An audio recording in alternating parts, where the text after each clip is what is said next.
আল্লাহ আমি তোমার কাছে আমার শক্তির অক্ষমতা প্রকাশ করতেছি। তাইবাসী আমার সাথে এগুলো করলো, আমার তো শক্তি নাই এখন, আমার এই শক্তির অক্ষমতা আল্লাহ আমি তোমার কাছে প্রকাশ করতেছি। ইলাইকা আশকুদু আফা কুওয়াতি, আমার শক্তির যে কুওয়াতের অক্ষমতা, দুর্বলতা আমি তোমার কাছে প্রকাশ করতেছি। এই যে সহনশীলতা, এই সয়ে নেওয়ার যে ক্ষমতার যে ঘাটতি, এগুলো আমি তোমার কাছে পেশ করতেছি। ওয়াহাওয়ানি আলান নাস, ওয়াহাওয়ানি আলান নাস।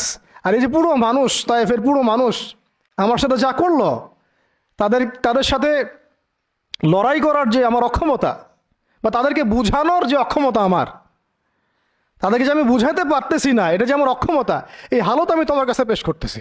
আল্লাহুম্মা ইলাইকা আশকু দুআফা কুওয়াতি ওয়া কিল্লাতা হিলাতি ওয়া হাওয়ানি আলান নাস। কি শব্দ!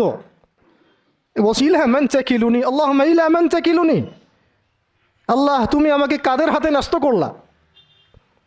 আল্লাহ তুমি আমাকে কাদের হাতে ন্যস্ত করলা? ইলা আদুইন বাঈদিন ইয়াতাহাজ্জামুনি, আমাকে ঘর থেকে এত দূরে এনে, সেই মক্কা থেকে কত দূরে, আমাকে ঘর থেকে এত দূরে নিয়ে এসে আল্লাহ তুমি তোমার শত্রুদের হাতে আমাকে ন্যস্ত করলা। ইয়াতাহাজ্জামুনি, যারা চতুর্দিক থেকে আমাকে পাথর মারতেছে।